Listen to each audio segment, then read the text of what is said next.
کہ میں آپ کو پہلے بھی اپنے ویڈیو میں بتا چکی ہوں کہ ہم جماعت ناہم کی غزل نظم نمبر 6 جو آخری نظم ہے، شاہ عبداللطیف بھٹائی کی آخری نظم ہے یہ، اس کا ہم ترجمہ اور تشریح، اور اس نظم کا نام بھی پیام لطیف ہے۔ ہم پہلے ویڈیو میں ہم پہلے 4 اشعار کی تشریح کر چکے ہیں۔ ہم شعر نمبر 5 دیکھتے ہیں۔ تیری ہی ذات اول و آخر، تو ہی قائم ہے اور تو ہی قدیم، تجھ سے وابستہ ہے ہر تمنا، تیرا ہی آسرا ہے رب کریم۔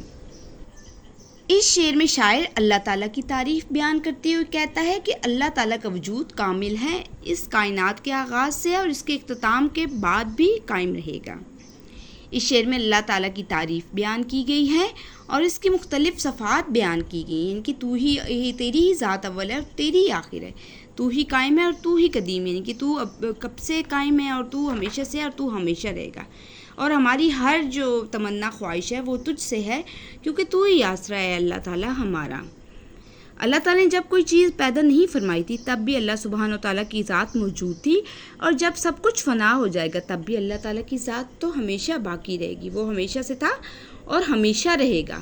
بقول غالب، نہ کچھ تھا تو خدا تھا، نہ کچھ تھا تو خدا تھا، کچھ نہ ہوتا تو خدا ہوتا۔ قرآن کریم میں ارشاد ہے، زمین پر جتنی مخلوق ہے سب فنا ہونے والی ہے، اور تمہارے رب کی عظمت اور بزرگی والی ذات باقی رہے گی ہمیشہ۔ سورہ رحمان کی آیت نمبر 28 میں ہے یہ، یعنی کہ زمین پر جتنی مخلوق ہے سب فنا ہونے والی ہے اور تمہارے رب کی عظمت اور بزرگی والی ذات جو ہے وہ باقی رہے گی۔ شاعر کہتے ہیں کہ ہر خواہش اور ہر ضرورت کو پورے کرنے والی ذات اللہ تعالیٰ کی ہی ذات ہے، جس کے ساتھ ہر انسان کی ضروریات اور خواہشات وابستہ ہیں۔ وہ کہتا ہے کہ اے کرم کرنے والے رب، ہم جیسے گناہ گاروں کو صرف اور صرف ایک تیرا ہی سہارا ہے۔ تو یہاں اس سے متعلقہ شعر دیکھتے ہیں، پروردگار عالم تیرا ہی ہے سہارا، پروردگار عالم تیرا ہی ہے سہارا، تیرے سوا جہاں میں کوئی نہیں ہمارا۔ پیام لطیف نظم کا شعر نمبر 6 دیکھتے ہیں۔ کم ہے جتنی کرے تیری توصیف، تو ہی اعلیٰ ہے اور تو ہی علیم، والی عشش جہات واحد ذات، رازق کائنات رب کریم۔ شاعر شعر میں کہتے ہیں کہ انسان اللہ تعالیٰ کی تعریف بیان نہیں کر سکتا، مگر اللہ تعالیٰ کی تمام مخلوق ہر جاندار اس کی تعریف و توصیف میں مگن ہے۔ ایک بلند چوٹی سے گرنے والا پانی بھی ایک آبشار کی صورت میں اللہ تعالیٰ کی حمد و ثنا بیان کر رہا ہوتا ہے۔ جناب مشرق سے مغرب تک ہر طرف جو اللہ تعالیٰ کی حمد و ثنا ہے وہ پھیلی ہوئی ہے، لیکن یہ تمام تعریف اور بڑائی اللہ تعالیٰ کی عظمت کے آگے کم ہے، یعنی کہ اللہ تعالیٰ کی عظمت اتنی ہے کہ یہ جتنی بھی ارد گرد کی چیزیں، مخلوق، ہر جاندار، انسان، پانی، سب جتنی بھی تعریف کر رہے ہیں وہ سب کم ہے۔ اللہ تعالیٰ ہی سب سے زیادہ جاننے والا، سب سے بڑا اور تمام کائنات کا مالک ہے، اور اپنی طاقت کے ساتھ وہ سب کا وارث ہے۔ وہ ایک ہے جو حکیم ہے اور خود ہی تعریف کرنے والا ہے، جو کائنات کی چیزوں کو اپنی رحمت سے تخلیق کرتا ہے یا جوڑتا ہے۔ بقول شاعر، اسی خالق اسی مالک کی ہے سب حمد و ثنا، آبشاروں کا ترنم ہو کہ گل بانگے ہزار۔ یہ سب آیت الہی ہیں، ذرا غور سے دیکھ اس کی پھر حمد بیاں کر، اسے خالق کو پکار۔ تو بہت خوبصورت شعر ہے یہ، یعنی کہ اس میں بھی اللہ تعالیٰ کی تعریف کی گئی ہے۔ اللہ تعالیٰ ہی تمام کائنات کا واحد مالک ہے، اس کا کوئی شریک نہیں، وہی تمام مخلوق کو رزق فراہم کرتا ہے۔ واللہ خیر الرازقین، نئے انسان و حیوان، چرند و پرند، یہاں تک کہ حشرات الارض کے رزق کا انتظام بھی کر رکھا ہے۔ تمام مخلوقات کے لیے زمین پر رزق کے انواع و اقسام کے دسترخوان بچا رکھے ہیں۔ بقول شاعر سے متعلقہ شعر دیکھتے ہیں۔ زمین پر جلوہ آرائے ہیں مظاہر اس کی قدرت کے، بچائے ہیں اسی داتا نے دسترخوان نعمت کے۔ شعر نمبر 7 دیکھتے ہیں۔ کامل ایمان کے ساتھ جس نے بھی دل سے مانا، زبان سے مانا، جس کی خاطر بنی ہے یہ دنیا، اس محمد صلی اللہ علیہ وسلم کا مرتبہ جانا۔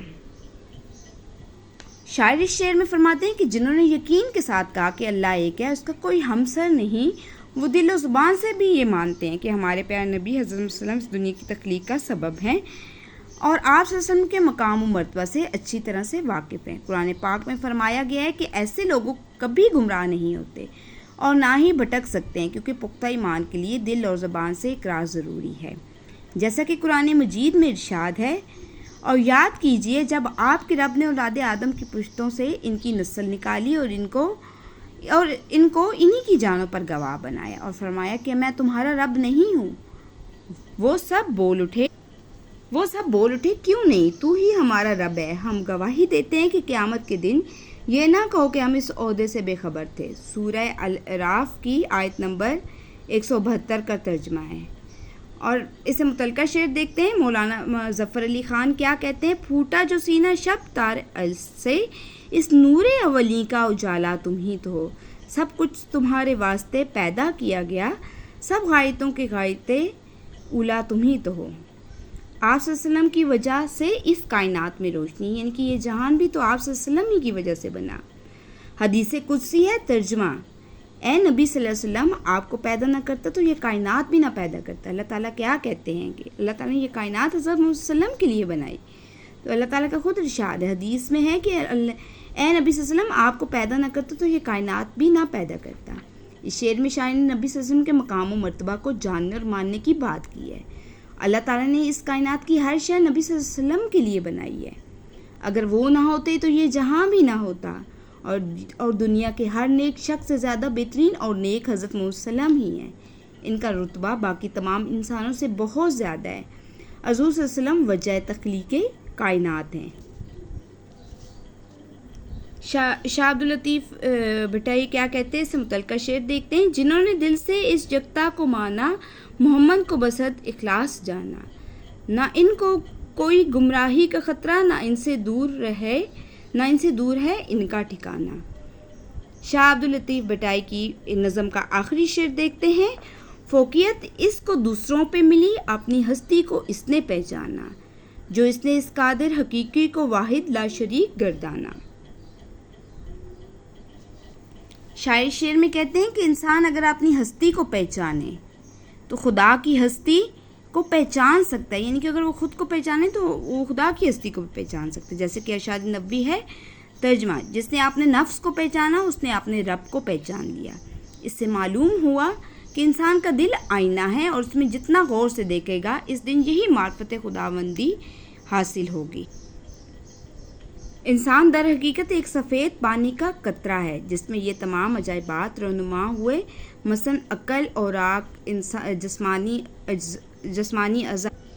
جسمانی اعضاء، ہڈی، گوشت وغیرہ، اور یہ جانتا ہے کہ صرف ایک پانی کا قطرہ ہونے کی وجہ سے یہ سب خود تو نہیں بنا، یعنی کہ پانی کے ایک قطرے سے انسان خود تو نہیں بن گیا، یہ جو اس میں اعضاء ہیں، ہڈیاں، گوشت وغیرہ ہیں، یہ کیا ہے، یہ بلکہ یہ دو جہاں قادر مطلق نے اپنے من مرضی کے مطابق انسان کو بنایا ہے، ان کہ اس نے جیسا اس کا دل چاہا، قادر مطلق نے ہمیں ویسا ہی بنا دیا۔ اس طرح اپنے پروردگار حقیقی کی معرفت کو ضرور پہچان لے گا اگر وہ خود اس چیز پر غور کرے تو، اور اس کو پروردگار کی قدرت کا اندازہ ہو جائے گا جو ہر چیز پر قادر ہے۔ تو شاعر کہتے ہیں کہ اللہ تعالیٰ اپنی ذات و صفات اور جملہ اوصاف و کمالات میں یکتا و بے مثال ہے، اس کا کوئی ساجی یا شریک نہیں ہے، اس کا کوئی ہم پلہ و ہم مرتبہ نہیں ہے۔ اللہ تعالیٰ کی ذات یکتا و قادر ہے، اس کے ساتھ کوئی شریک نہیں ہے، کوئی شے اس کی مثل نہیں ہے، اور کوئی چیز اللہ تعالیٰ کو کمزور اور عاجز نہیں کر سکتی۔ اس کے سوا کوئی عبادت کے لائق نہیں، وہ قدیم ہے جس کے وجود کے لیے کوئی ابتدا نہیں، وہ زندہ و جاوید ہے جس کے وجود کے لیے کوئی انتہا نہیں، اس کی ذات کو فنا اور زوال نہیں، اس کے ارادے کے بغیر کچھ نہیں ہو سکتا۔ ایسے لوگ جو اللہ تعالیٰ کی وحدانیت پر کامل یقین رکھتے ہیں اور معرفت کو پا لیتے ہیں، پھر اللہ تعالیٰ کے ہاں وہ ایک خاص مقام و مرتبہ پا لیتے ہیں۔ بقول شاہ عبداللطیف بھٹائی: قتیل ذکر اللہ ہیں وہ ہوئے جو وقف اسرار عبادت، حقیقت آشنا روح ہے ان کی بذات خود ہے وہ خضر طریقت۔ سکوت معرفت ان کے لبوں پر، نگاہوں میں مسافت ہی مسافت، ہمیشہ بے نیاز عیش و عشرت لطیف ان عاشقوں پر حق کی رحمت۔ تو یہ تھی نظم نمبر 6 کی پیام لطیف کی نظم کی تشریح۔ اگر آپ کو سمجھ نہیں آئی تو آپ کامنٹ کر کے بتا سکتے ہیں مجھے، اگر آپ کو مزید کوئی نوٹس چاہیے ہوں تو وہ بھی آپ مجھے کامنٹ کر کے بتا سکتے ہیں۔ آپ کو میری ویڈیو کیسی لگی میرا چینل اگر آپ کو پسند آئے تو ضرور سبسکرائب کیجیے گا۔ اللہ حافظ۔